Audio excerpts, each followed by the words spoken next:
Two Hunting Preachers podcast presented by Perry County Whitetails and coming to you live from Old 22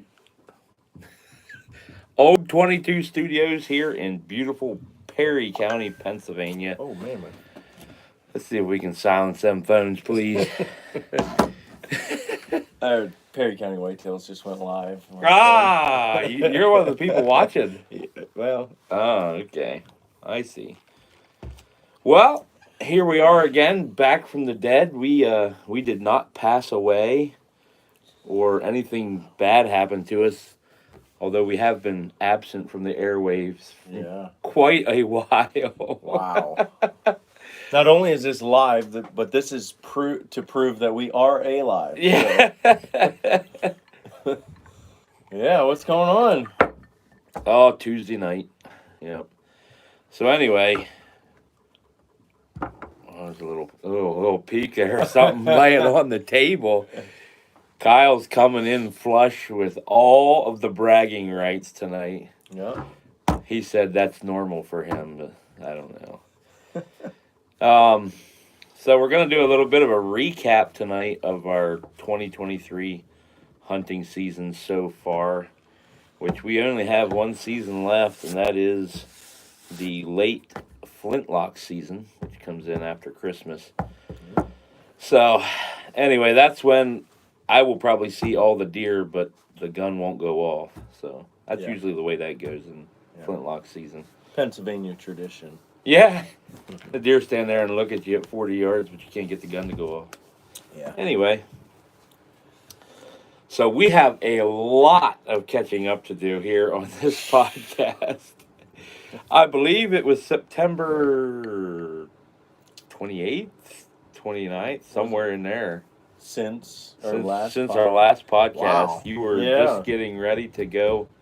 Yeah. You were getting ready to go to Idaho for your big elk hunt, which, that's right. If you follow the channel, you saw there was success on that hunt. But bad news is there are no antlers here in Perry County from that hunt. Nope. They got they got left behind in Idaho. Yep. So anyway, why don't we start there with the podcast tonight? I better move. That's very distracting. But anyway, let's start there with the podcast tonight. Idaho rifle elk hunt. Yep. All right. Fill us in on all the details. All right, so we went 1 for 2 on our tags. I'll just start at day 0 was fly in. We did go to the mountains pretty directly, and part of that was a mistake, and I'll explain that in a little bit. So we got up there, we got in the mountains. The weather was not good from the start. It was pouring rain low, and it was snowing high. So yeah. So day 0, we got back in there where we wanted to hunt. Got some, wasn't sure how pressure was going to be. We passed like 1 or 2 people sort of in the back country, quote unquote. We didn't get too far off the beaten path. Yeah. But where we ended up, we set up camp. How far in did you go to start with? Well, we got off the main road and kind of drove mostly back through the unit. Probably, I'm going to say a good 10 to 12 miles on dirt roads. Oh, okay. And then you hiked how long? Well, we set up camp by the truck. Oh, okay. Day 0, set up camp at the trailhead. Which so it was dark when you got back in there, or what? No, it wasn't. It wasn't quite dark. Yet. I had gained some hours flying out there, so that was good. But set up camp, and I kind of had in the back of my mind, we were at a trailhead. I was hoping to catch archery hunters on the way out, and we did. Yeah.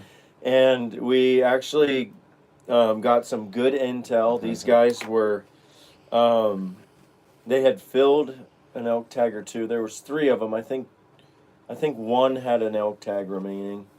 No, 2 out of the 3 still had elk tags. Okay. But they were more than happy to give us information that they had. They said there was a nice bull up there, along with several other ones. So we were pretty excited. The weather was pretty crummy. So Were you soaked like night one? Like you never dried out from that, or? okay, since it was several months ago, I think that day 0 was. I don't think it was raining. It was not raining that day, Yeah. but it was getting socked in. Clouds were coming. Yeah. I remember waking up day 1 and it was a full rain. It was The raining. clouds were at eye level. It was raining. I was getting wet. So, which I mean, we were like over the moon. We're elk hunting. It's like our opening day for this tag, and we hit the trail, and we get up the trail, and we hit snow at probably 7,000 feet.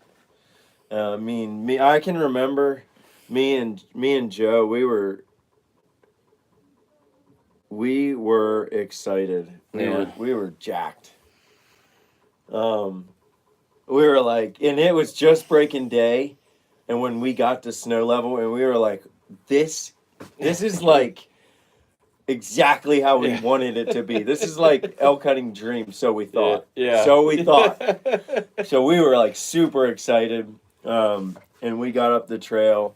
At one point, we had to backtrack because we had gotten off the trail somehow. Anyway, so we backtracked, and we get up to sort of where we can see sort of the end of the basins, and this is day 1, morning of day 1, and I'm just hiking head down, and we see this tree off to the side of the trail, lone tree, just sticking out on the mountain by itself, and we decided, hey, let's grab something to eat, take a break. So as soon as we step off trail, we see an elk down to our left at about 350 yards.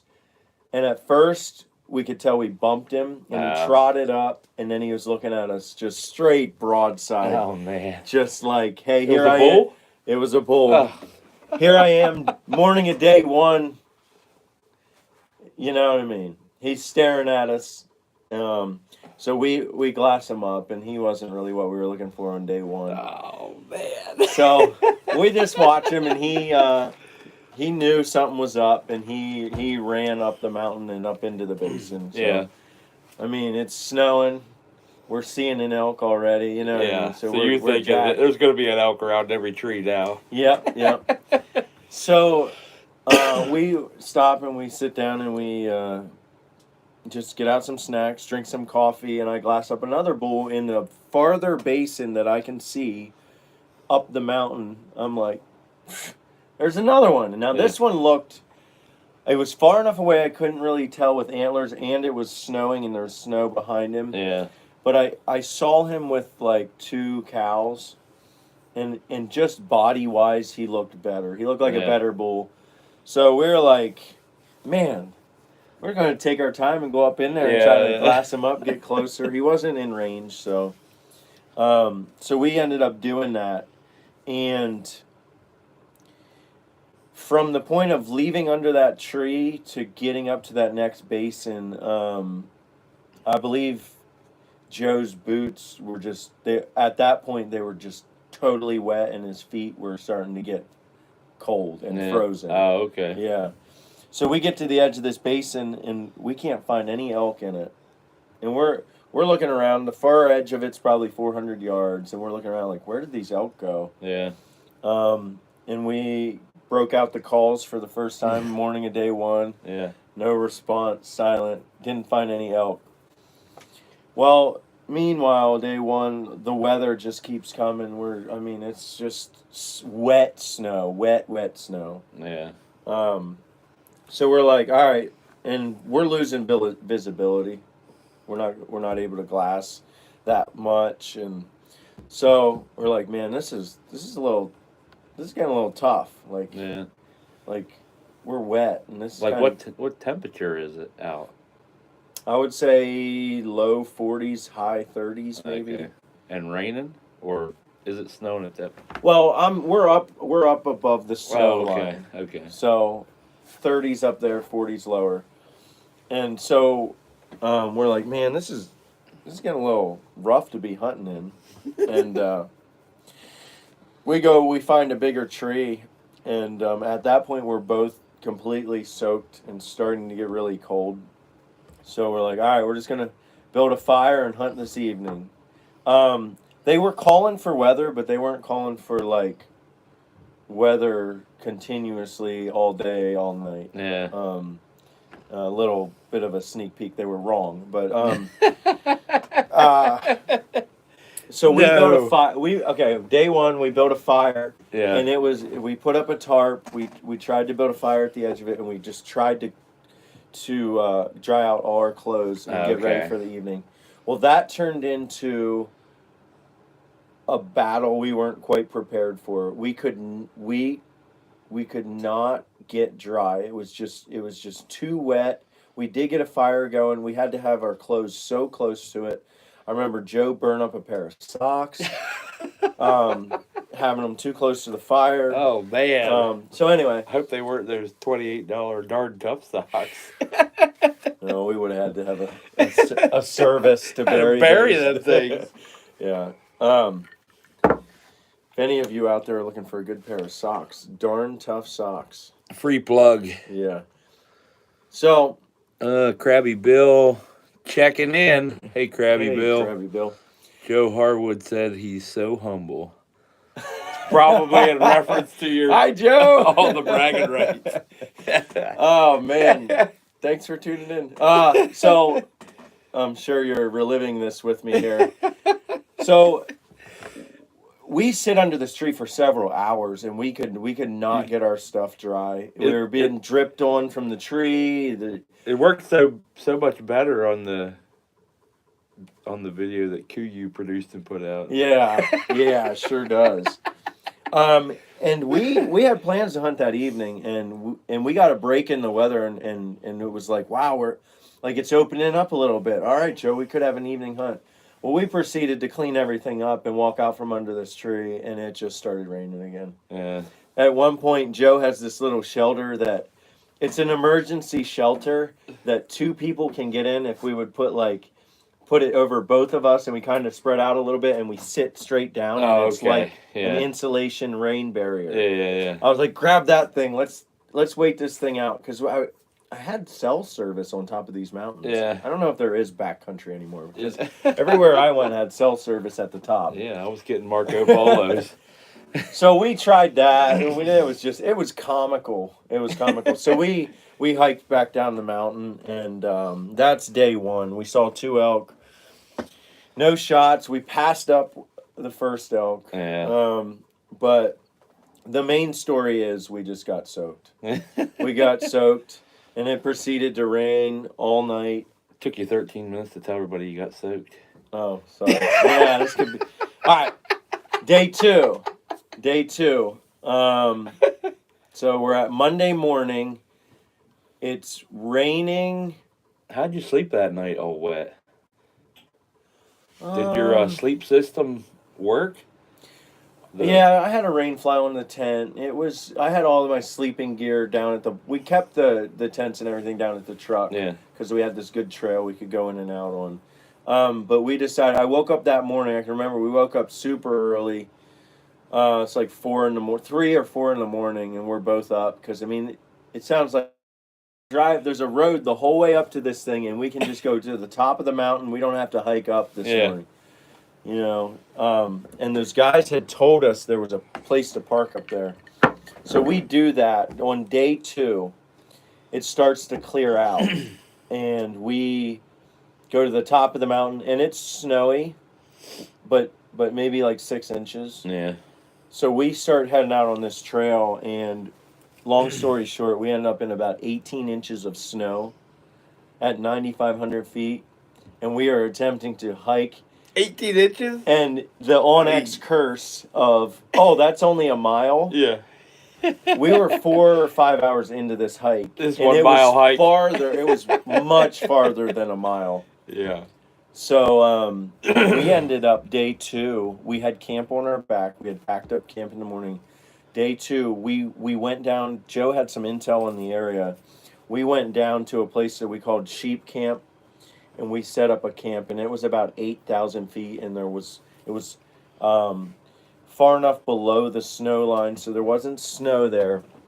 So we set up camp, and Sheep Camp was nice. We found someone had constructed a table, fire ring. There were places to hang clothes. Yeah. There's looked like a meat pole if we ever would have got anything. You know what I mean? So anyway, we set up Sheep Camp, and this is day 2, and we were still.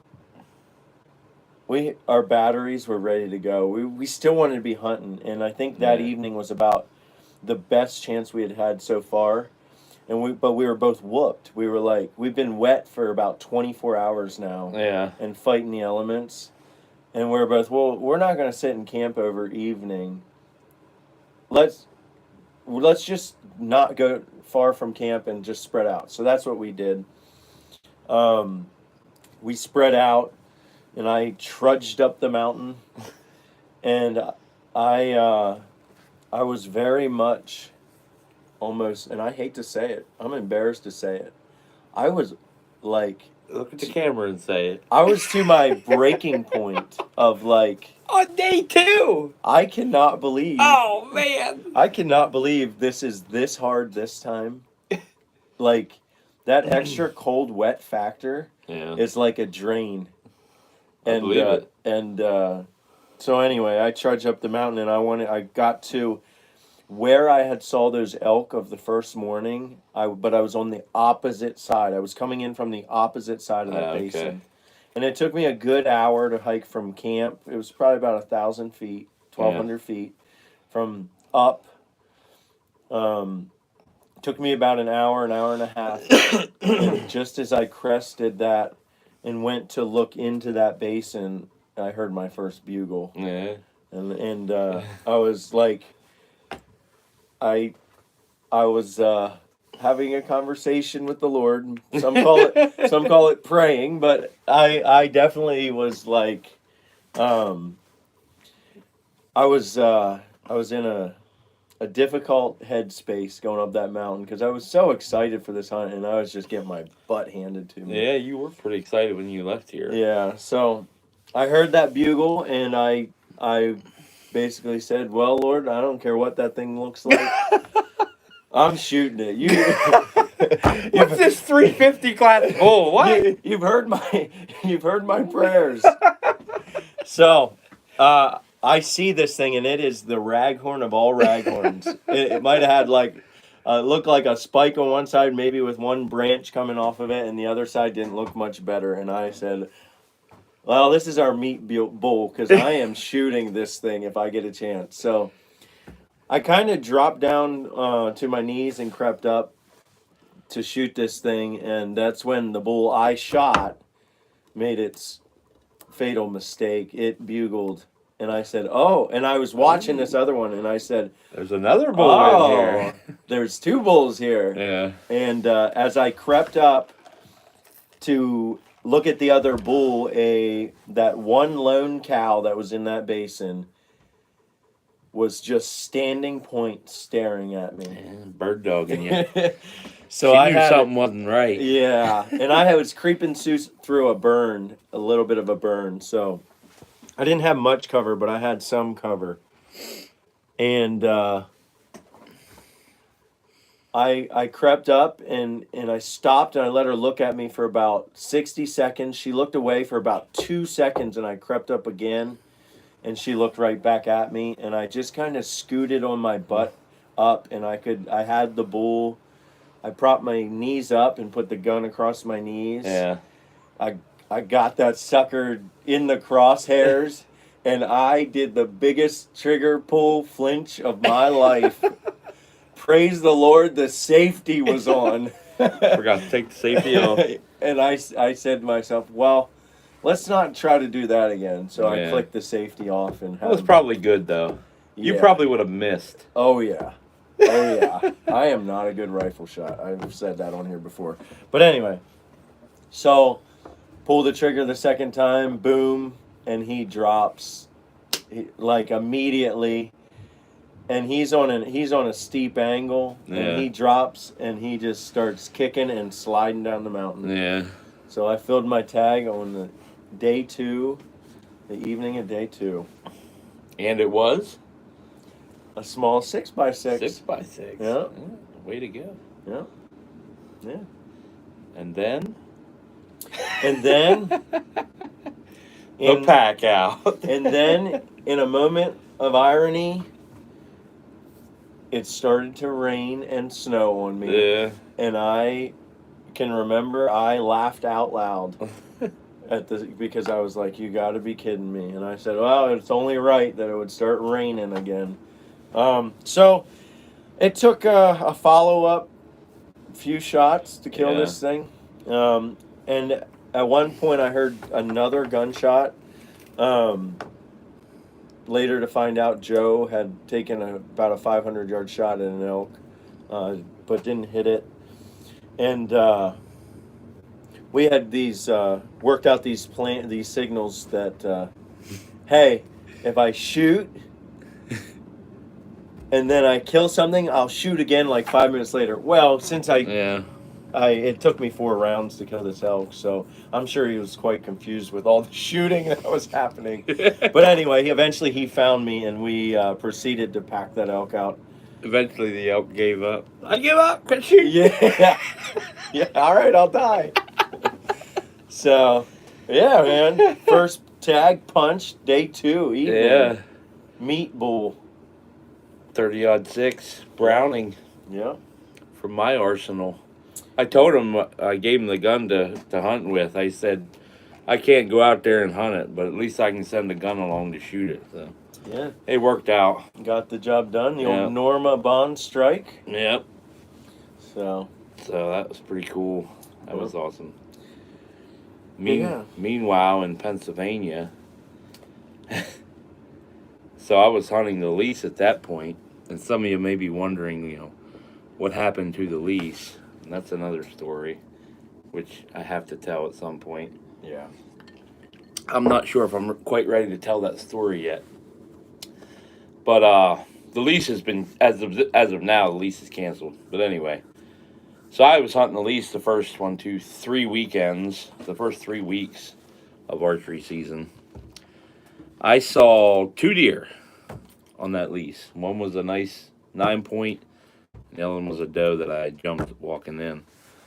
But anyway, the warm temperatures and just, it wasn't great. The beginning of October was not great for archery here. But anyway, so I was in the doldrums of the October lull while he's shooting mega elk in Idaho.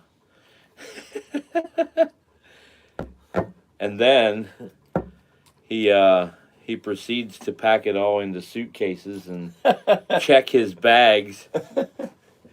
How many pounds each were those bags? Those bags of meat. Oh man, I want to tell you, I was sweating it as I loaded them onto the scale where you check bags. Yeah. I had some that were 49.5 pounds. Did you weigh them before you? Oh yeah, I went was to the weighing airport? them and re-weighing them and all this before the airport. So I had 2 children flying with me, a wife and me, so we had 8 bags that we could fill. So You checked 5 of them? 7. 7 bags of meat? Well, How many were bags of meat? 5. 5. 2 with personal items. You know. Did you guys know that about flying? If you need to bring meat home, you freeze it solid. Mm-hmm. Put it in what did you use? Like some sort of soft-sided cooler Soft-sided coolers. inside of a suitcase. Yeah. I also had it processed out there, so it was in vacuum sealed bags. Yeah, it wasn't like it was dripping blood or anything. Right. That would be bad. Yeah. What's in that suitcase? So, And I flew with a firearm too, which was a little nerve wracking. I didn't necessarily enjoy that process that much. Because there's a whole lot of videos on the internet about how to do it, and I found most of them to be accurate and true, but there's no signs or things at the airport that say, if you are carrying a firearm, report here. Go here. So I went in normal lines, and they were like, what are you doing in these lines? Yeah. So, but got there, got back with the firearm, so. And the meat. Which you're mostly happy for. I am kind of happy about that. Although I didn't hunt with it very much this year. Yeah. I hunted with the old, not that it really mattered because I didn't really see that many deer. But, yeah. So we hunted, so then he does that in Idaho, and then he comes back to Pennsylvania and peak of the rut and shoots a slammer. A slammer? Maybe in a few years, but... No, you see the trick is you hold it real close. It looks huge. Look at that thing. That's humongous. Yeah. Perry County Whitetail. What day was that? November 4th. You might be thinking to yourself, why would he shoot that buck? Well, he showed me that side and I couldn't pass him up. So, he's a little scraggly on that side, but anyway. Got one broken right there. Yeah. That thing's torn up. If you're wondering what that deer might score, probably 70 inches. Perspective. 70 inches? Yeah. That's being generous. Hey, if he grew it, I count it. No. Yeah, I didn't have much luck this year. Archery hunting. So, well, the lease was canceled October 26th. So from that point on, I was looking basically at public land. I didn't go to a place that I had permission to go to because there were quite a few other hunters that were hunting there that also had permission. So I was like, didn't really feel like messing them up. So from that point forward, I was hunting public land here in Perry County. I actually, on November 2nd, I did finally get on some deer. I had, if you follow the channel, you know I shot an 8-point and never recovered it. So that was November 2nd. That camera died like 2 minutes before I took the shot. That morning was so cold, I had 2 batteries, of course, for the camera, but they were both freezing up or going dead or whatever from the cold. I was swapping them back and forth, putting them in my pockets, trying to warm them up, to get a couple minutes use out of them. That only worked for so long. But, yeah, so that was November 2nd. That doe, she came in. I was just getting ready to pack up and leave for work, and a doe come in about 30 yards away. I thought, well, if there's a doe, there's a buck here somewhere. And sure enough, he was right behind her. He was a nice 8-pointer. He was probably only about that wide, but man, he was a lot taller. Yeah, it was a nice deer. Nice brow tines. And thing came in. I judged him at 30 yards, and it turned out he was just a hair under 25. So I hit him high, but I thought the way he looked, because when I shot, he ran towards me. He stopped at about 12 yards, and I'm looking at him. And it looks like to me like the arrow is the whole way through him, from the top of the shoulder down through. So I'm like, well, there's no need for me to try to take a follow-up shot here because he's going to die right in plain sight, So I stood there and watched him for a minute or two, and he hopped off and then just kind of scampered into the bushes there. I thought, he'll be dead. Within 100 yards, he'll be dead. Well, that was not the case. When I got down and went to where he stood, very little blood. The blood that was there didn't look good. It was hard to find. I mean, I tracked him from, I want to say it was 10:30. Was it 10:30? Somewhere around in there. 10:30. I shot him at right around 9 o'clock. I think I went back in at 10:30 to track him because I thought he was a goner. So we looked for him all that day and into the night. We did.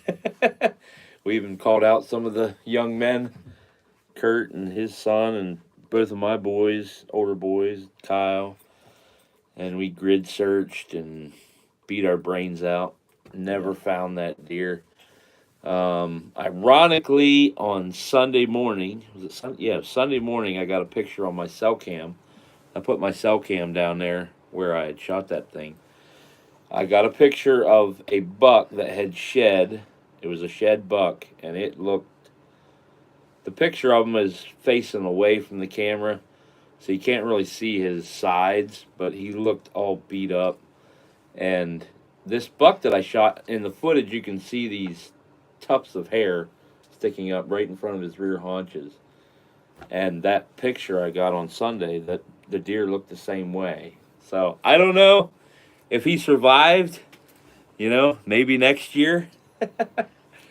Maybe next year, maybe not. But yeah, so that was.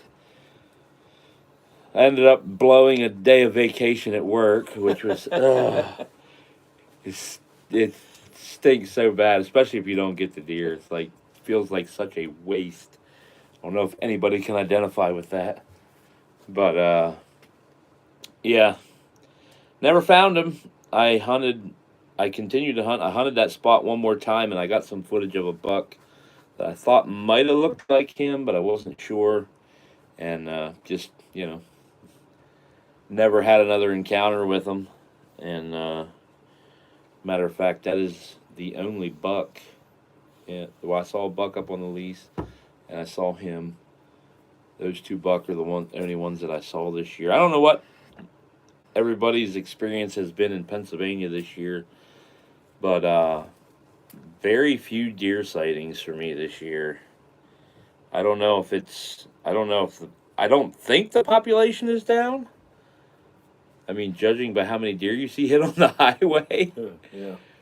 But as far as on public land, I don't know. Just at least the public land I was hunting. But yeah. What? So you shot this one on the November 4th. On the 4th, yeah. Which is my anniversary. Which the last time he shot a buck was a 7-point on November 4th, my anniversary. And last time I was on my way to Niagara Falls with my wife to celebrate, and he calls me. I just shot a buck. Like, no, what you did that for?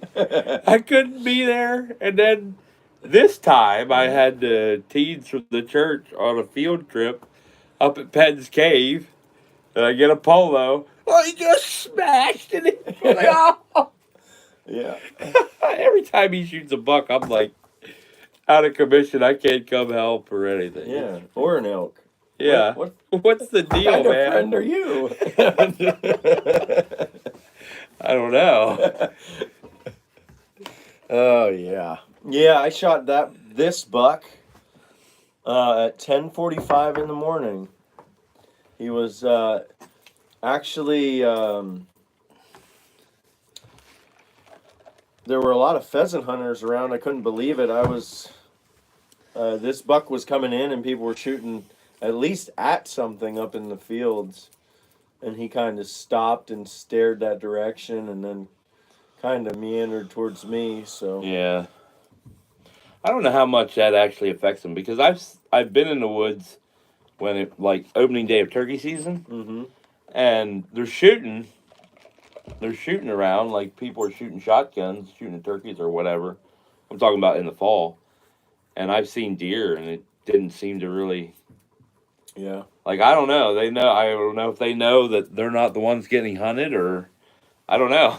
Yeah. But it didn't seem to affect them too much. That's what I'm saying. Yeah, I had 2 target bucks on this local public, and this is neither of them. So I was. Target bucks. Come on, I man. hey, they Everybody were. knows you're going to shoot the first legal thing you see. All right, I did this year, but I was on a deer drought. Okay, I hadn't shot a deer since before I left for Idaho and came back. I was on like a 5-year deer drought. 5-year, yeah. So Target bucks. yeah, 2 of them. I only had one target buck. That's the one I was looking through my peep sight at. He was the target. Yeah. So you could say I had a pretty good season. I'd say you did. Yeah. But this has happened to me a couple of times before. Years that I have more tags. I have 6 doe tags this year. 6.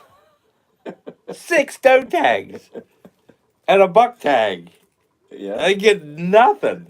Oh. The years that I have the most tags are my worst years. It happens that way every time. Every time. Well, do you want to talk a little bit about rifle season? Sure. It was a drag. Wow. Well, it wasn't really a drag because got to see Hannah shoot her first deer, which was really cool. It was. That was awesome. Yeah. I actually didn't see it, but you know Yeah, what I mean. I was with Tim. Yeah. So she's 16. She's allowed to sit on her own now. So opening day, I don't know. Opening day is just not the same as it used to be for me. This Saturday opener, I'm sorry, but when it was Monday opener, it was almost like Christmas morning to me. Like it was exciting. I couldn't sleep Sunday night. Yeah. I have not had that problem since they went to Saturday. It just something about it is different. I don't know. It just doesn't have the same feel to it. I don't know if it's the history of it or what. Because, we did that since we were, knee high to a grasshopper. Yeah. The Saturday opener, they can go back to Monday anytime. It wouldn't bother me one bit. Yep. But anyway, mostly because you have Thanksgiving on Thursday, which you have off, and then you work on Friday. So you eat too much on Thursday and stay up too late. Kurt and April completely agree. Saturday opener just doesn't have the same feel. I agree. Yeah. But you eat too much on Thursday and stay up too late watching football, and then you get up early and go to work on Friday. So by the time Friday night rolls around, I'm exhausted. I don't want to get up at 4 in the morning. Start. I did, but it wasn't like I was. Can't wait till tomorrow morning. It's a little bit different when you have a whole weekend to soak. Marinate. Anyway, so we got up. I got up at 3:45 on opening day. Wow. Because we had to hike in a little over a mile. I think it was a little over a mile, wasn't it? Yep. From the parking lot on the public land that we were hunting. He had Nathan, which Nathan, he's 12, and he's like rubber bands, go, go, go, go, go. Yeah. That's why I sent him with Kyle, because I can't keep up with Kyle on the trail. I'm fat, middle-aged, and haven't exercised as much as I should have. And he's fresh from Idaho with his mountain legs. I've had a year of Pennsylvania potato chips. But Middle, anyway, I get the Middlesworth isn't helping. Yeah. But anyway, so get up at 4 in the morning. This was part of the reason why we went and got the lease to start with, is so we just have a place we just go to. Yeah. Quickly, be there, hunt, all like that. Didn't work out. But anyway, so we end up on public land opening day. And we get up there, top of the mountain. It's still, I'm going to say it's still 20 minutes before shooting light.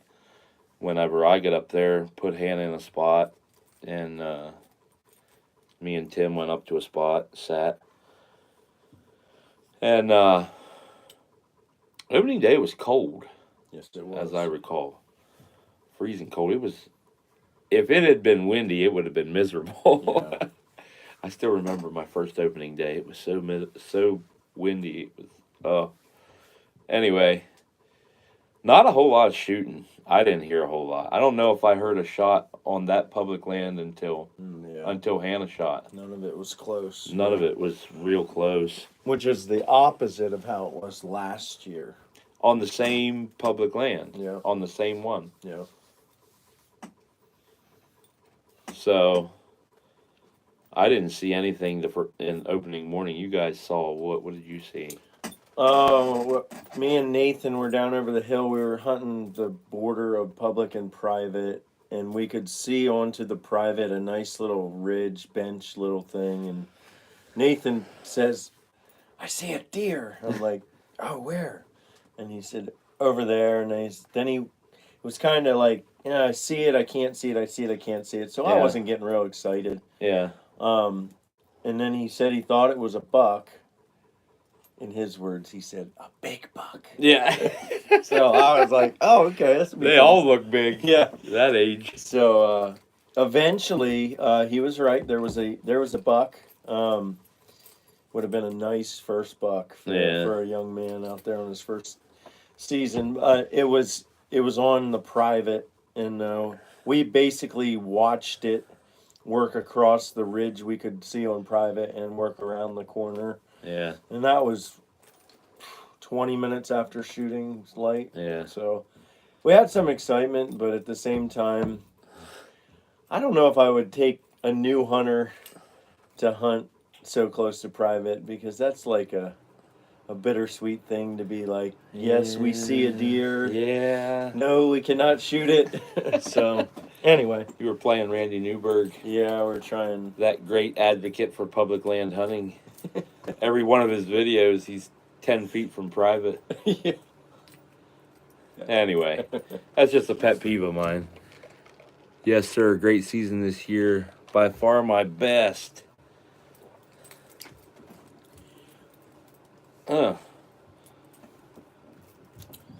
I'd say you had a pretty good season. I didn't have that great of a season.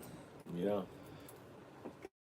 Texting me as we podcast. The video is quite blurry, she says.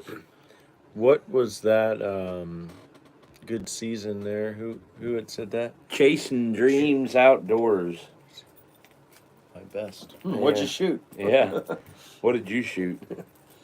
So the first morning was you then. I think we spooked a couple doe down to you. We never saw them.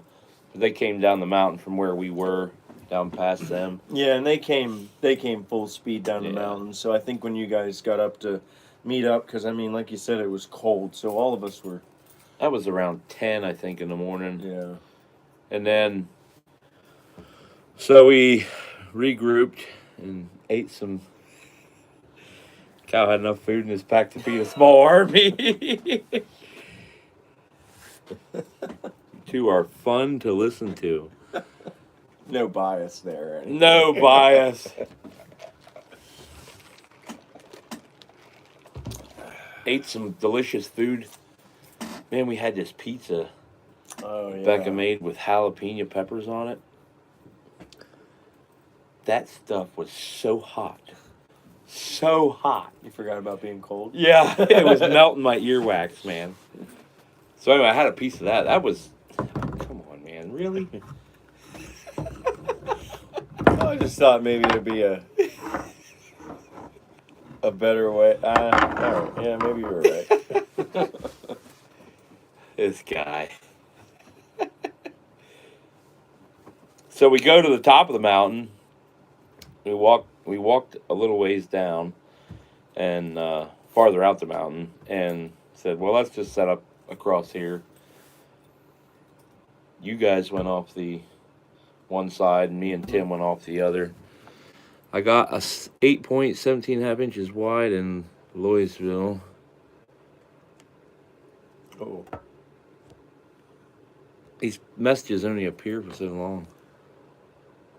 Four doe between wow. PA and, man, good grief, man. Good job. Chasing That's dreams. awesome. I guess you're not chasing them anymore. Yeah, you're living them, man.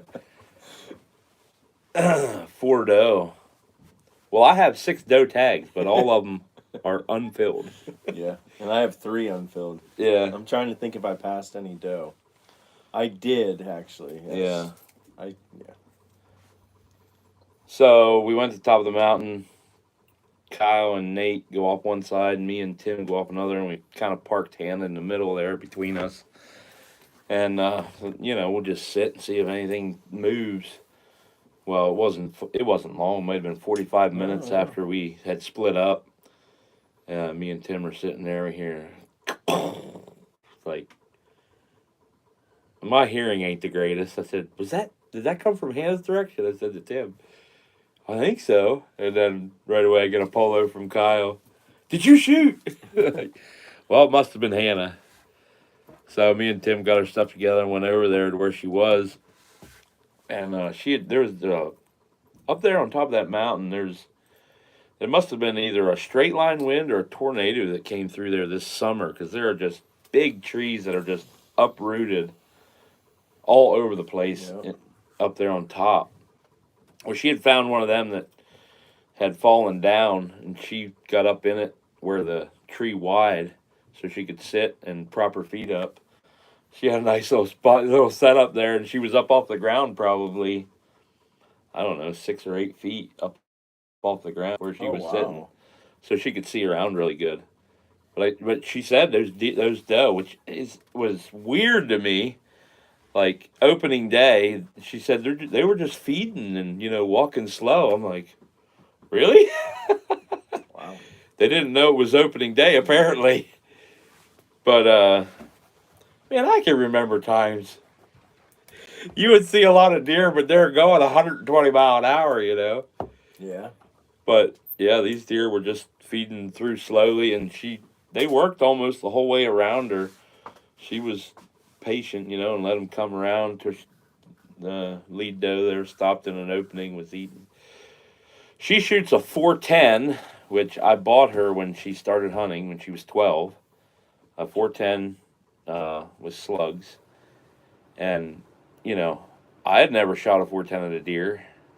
I didn't know anybody that had ever killed a deer with a 410, but it was low recoil and easy to shoot. It's a Henry. It's a lever action Henry. So I thought, well, whenever she was 12, I was like, well, I'll get her this, be easy on her, so she ain't, getting her shoulder all jacked up. Well, they kill deer. 410 does, anyway. She said, I think I jerked it because I was so excited. I jerked it a little bit, and she ended up hitting it right in the spine, dropped the thing right on the spot, which was awesome. It's a good way to do it. Yes. That kind of cuts down on the blood trail. Yeah. So it wasn't dead yet whenever I walked up there, and she was kind of squeamish about walking up to it, finishing it off. So I did that for her. And but it was awesome to see her get her first deer. She's like, 4 years? It took 4 years. I finally got it. So that was awesome. That was pretty cool. Yeah. I like that.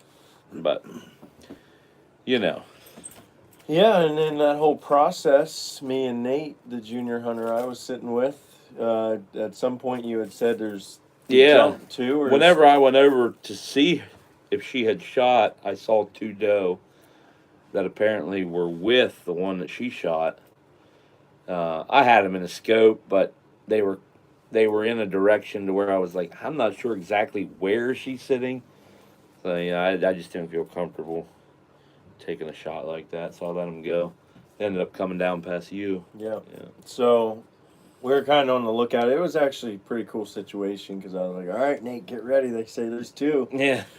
So he was ready, and they came filtering by. They weren't on a full run, but they weren't standing around either. Yeah. So they were on a little bit of a trot, and they were basically quartering away, not completely broadside, just quartering away a little their trajectory, and they just kind of hugged the top to where it rolls off. Mm-hmm. They just hugged that.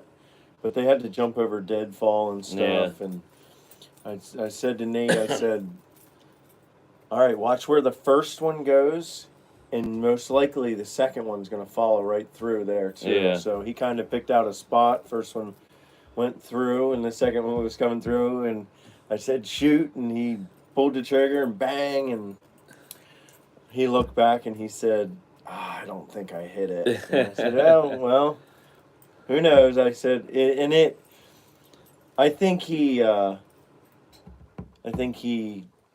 knew it did not change gait. It didn't, it didn't really change anything it was doing. It just kept bouncing through the deadfall. And but we ended up going and looking for blood. I couldn't find any, and kind of at one point he went back to where he was sitting, and I went to where we thought the deer was, and he kind of pointed me left or right. But he got to shoot. He was pretty dejected, but I just tried to remind him that, hey, that's deer hunting. Like, missing is a part of the game. That is deer hunting. So it didn't help that his sister got a deer. I gotta say, he was pretty green. He was pretty green whenever he walked up, like, oh man, older sister got a deer and I didn't. But you know what about that? It was cool to go out and try to help someone else get an animal. You know what I mean? Because so much of the time we're like trying to fill our walls up with dead animals, and it was just so cool to be able to go out. And I was happy Hannah got that one. Yeah. Opening day, sure I would have liked to shoot one, but I wasn't disappointed that I didn't. I was like, this is pretty cool. Yeah. It was a strange year for me in that Hannah's 16 now, and I've been taking her hunting with me this fall. And we went out the first morning, and we get out of the vehicle, and we're getting all our stuff ready. And I'm like, all right, so you're going down over the hill to the blind. I'm going over to the tree stand. Yep, you got everything? Yep. All right, well, good luck, And she turns and walks off, and I'm standing there. I'm like, all these feelings that I've never felt before start rushing in, like, oh man, she's growing up. Yeah. I'm not going with her. She's going by herself, It's like, I don't know. It was something happened to me in that moment that I can't really describe, but it was like, oh wow. Like, yeah. She don't need me. I don't know. She needed your help to gut it, though. Yeah. Yeah, but I'm just saying it was different for me. I guess I'll experience that more as my kids get older and eventually move out and all that kind of stuff. But I guess it was kind of the first time that, it was like, okay, she's on her own. You were like an empty nester in the deer woods. Not really, but it was just hitting me all of a sudden, like, oh, like, oh man, she's going by herself. Yeah, and she actually got a shot at a deer. Yes, she did. In archery. Yep, I actually have a video of all that produced, but yeah, I do need to address that. Yeah. The thing is, I'm still kind of hot about it right now, and I don't really want to just start spouting off at the mouth while I want to give myself some time to cool down. It's been almost 2 months, and I'm still a little hot about it. What's Woo-hoo! This? What we got here? Christmas cookies. Wow. Freshly made. Is this our Christmas edition? I don't know about that.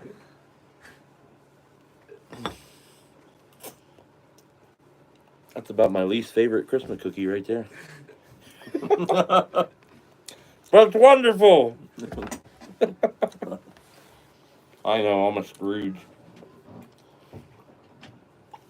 So anyway, on a future video, I will address the entire lease and what happened. I will tell you this, it did not end well for me. It ended well for the leasing company and the landowner, but not for me. So, I'll just leave it at that. Keep an eye out for that video because it will be coming probably sometime after the new year. But anyway, she got a shot at a nice buck up on the lease, but she misjudged the distance. She had a she had a rangefinder, but she couldn't find the deer in it. Mm. I don't know. I don't know that she ever really practiced with it, other than just try and pull it up and use it. And she couldn't find the deer in it, so she's like, "Well, this is useless." So she was shooting a crossbow, which gives you a little bit more leeway than a compound does because it shoots a lot faster.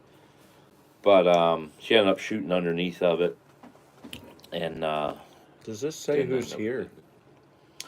I don't know. There's your finger. Yep. Sorry. So anyway, Hannah, at the beginning of the season, I think we were talking about who was going to draw first blood, which you did.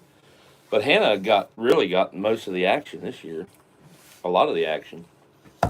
Which is good. Yeah. Maybe she'll be a hunter, a lifelong hunter. It's possible. It helps when you see stuff and shoot at stuff. Immensely. I would just like to. PA public land was tough this year as far as the rifle season. After that first day, we struggled to even see deer. To even see a deer. So, I saw those two on the opening day, but it's almost like night and day on public land between archery season and rifle season. Archery season, we were having good deer movement, seeing deer, but the last Saturday I took a nephew and hiked him up a mountain real early, and when we left that parking lot, there were two other vehicles, and we had talked to a group of guys that were just going to go in, and the guy had left before them. When we returned 5 hours later, what do you think was in that video? 15 to 20, maybe least, 20. At least 20 15. vehicles. Yeah. In the parking area that I was in. So. Yeah. Which my theory is between leasing and losing permission, it's just pushing everyone who doesn't have a lease or permission hunts is like few and far between. Yeah. To have someone's permission to hunt. If you're related. Yeah. It helps. Yeah. But the public land, I enjoy. I mean, the thing I like about public land is you've got expanses of it. Mm-hmm. Whereas if you have permission on a piece of private land, you got 40 acres, you got 100 acres, whatever it is, but it's kind of confined. Public land, you don't like where you're at, hike a half mile that direction, set up there. You know what I mean? Nothing's going on here. I like that about public land, but as soon as the first shot goes off on Monday or Saturday morning, there's a lot of them that aren't on public land anymore. This is the second year without the farm, right? Yeah. Yeah. Before we'd be on a family farm, and I'll tell you what, the experience of that. Now that I look back on it, I don't know that I personally realized how much fun that actually was. Yeah. To know, like, all right, we got this whole thing. We got every square inch of it covered. Yeah. but like, it was just totally different than public land because you don't know. We knew where everyone was. Yeah. You don't. I remember taking Nate. We moved 40 yards at one point, and we found. Oh man, look at this spot. This is nice. We sat down, and 3 minutes later, Nate says, "Hey, there's a guy up in that tree over there." I'm like, "Oh man." I didn't even see him, and there's a guy up in a tree. So. Yeah. Well, I got a story about that, too. Oh, boy. Public land. Okay, this is the last day. This is Saturday. And I'm trying to move some deer for my boys. It's the last afternoon. As far as I know, there were people up there that were doing deer drives on that piece of public earlier that day. So we went later in the day. And I thought, well, there's one spot of this public that is kind of below some private. I thought, well, maybe nobody's been down there yet. So I make a great big loop out around to get down to this piece of public, and I was going to try and push it out across. I get down there, and I'm coming up kind of at a diagonal angle, and there's a guy in a tree stand, public land, which I understand. You set up a tree stand or whatever. I don't know what the mentality is that you think that now this piece of public land belongs to you or something. Which I'm not an idiot. I don't go out of my way to try to mess up other people's hunts. But I just spent an hour and a half to get to that point, and I was going to continue with what I had planned, which was to work my way up kind of diagonally across this piece of the public and try to push something over to my boys. Well, he hollers at me, "Hey." I looked up and was like, "Yeah. Well, I'm hunting here." "Yeah, I can see that." Like, okay. "Well, go back the way you came." Like, no, I'm not going back the way I came. This is public land. So I'm going to continue to hunt on public land. I'm sorry. It's the last afternoon. I mean, I understand that you're sitting in a tree stand, maybe been sitting in there all day. Great, good for you. I'm not doing that. I'm pushing and trying to move some deer. So he's trying to throw me off of public land. Like, you can't hunt here because I'm hunting here. Which I don't even understand that mentality. I don't get it. Yep. I paid the same price for my hunting license as you did. You know what I mean? I hiked. I put in just as much work to get there as you did. Like, okay, here we go. So anyway, that kind of that aspect of public land where, because I have a stand here, like this is my section of it. Well, not really. Right. You know what I mean? Like, I didn't go out of my way to try to ruin his hunt. I went out around him maybe about 80 yards, but like, after you've been busting your rear end all day trying to, The last 2 weeks of trying to help your sons to have a good hunt, Yeah. like, and the fact that if it had been opening day, I may have just backed out and been like, okay, whatever. But this is the last day. This is the last afternoon. This is the last opportunity that my boys are going to be able to have this year to try to get something. No, I'm going to try to. I'm sorry, but that kind of a thing. Yeah, I don't know. I did notice about public land that it is a tree stand graveyard. Yeah. Have you noticed that? I have.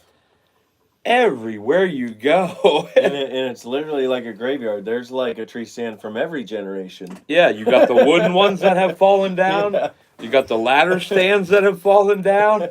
The climbers. The climbers that are at the bottom of the tree and, have been nibbled on by every animal that went by. Yeah. So anyway, I don't know. What are your thoughts on that? Let us know down in the comments. If I was just being an idiot, or public land in my perspective it's public land. Yeah. I mean all through the season I had people walking around me. I had people hunting around me. Guys walking through. Like, it's public land. You can do that. Yeah. You know what I mean? So, I don't know. So anyway, that kind of put the cherry on top of my rifle season for me. It was like, okay, I'm done. What is the outlook for Flintlock? How you feeling going into Flintlock? Yeah, there? I don't know. I have some doe tags for down in 5A. Oh, okay. I've been down through the Micho State Forest several times delivering heating oil and stuff.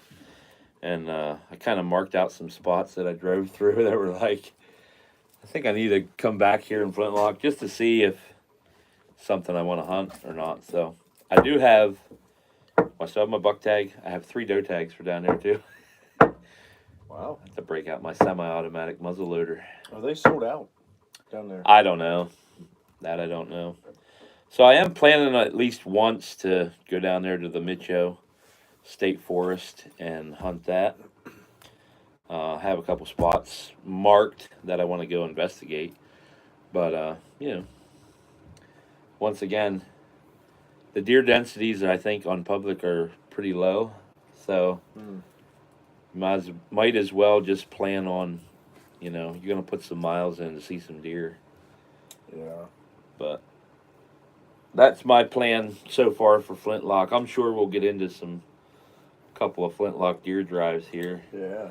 We usually do every year, which are some of my favorites. Yeah.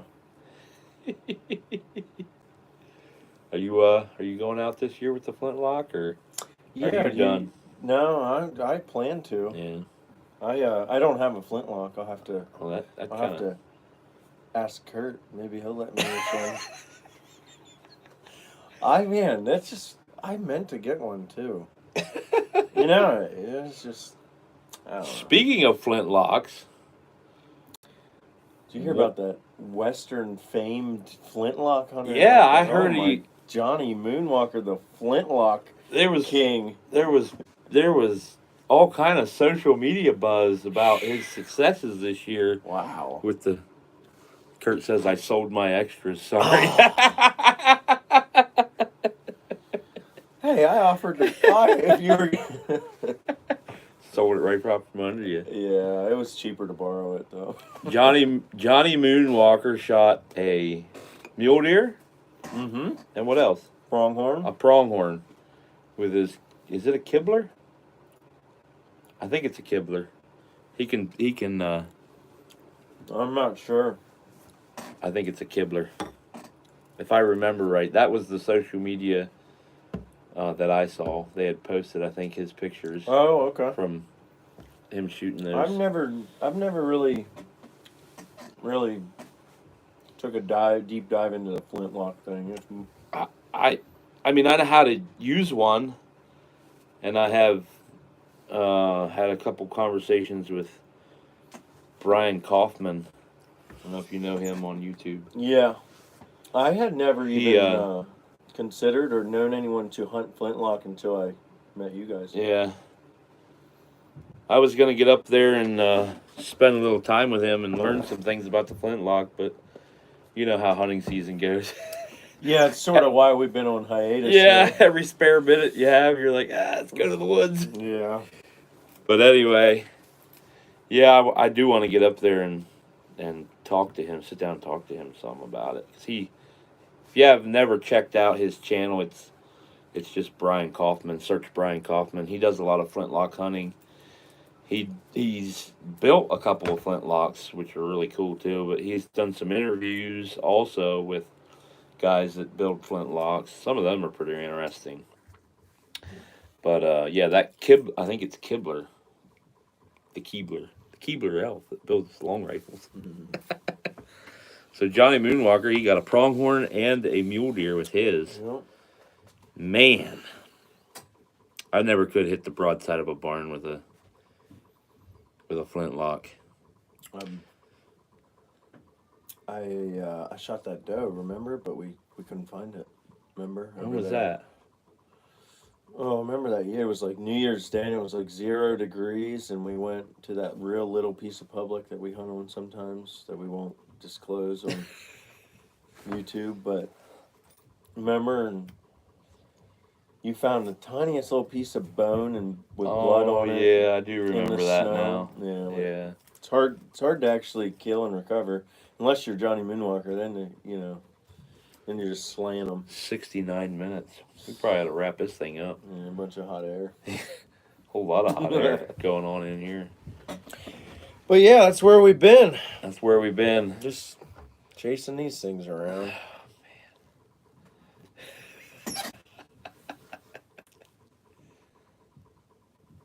What was that? I was picking my tooth with the sample.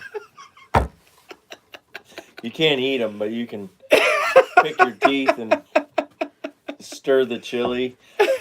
Stir the Hold chili. a cookie, maybe. Stir the chili. Yeah, so anyway, I think that's going to be about it. We got we're going to have to do one about Christmas coming up. Oh, yeah. That'd be good. So, maybe next week or the following. I mean, the plan would be to kind of get back to doing these a little more regular. Yeah. Maybe, yeah. It's been over 2 months. About 2.5 Yeah. months. We're not So- very good YouTube stars, are we? Yeah, we're podcasters. We're Right. videographers. We're editors or anything else. But anyway. Any last words? Nope. Merry Christmas. And to all a good night.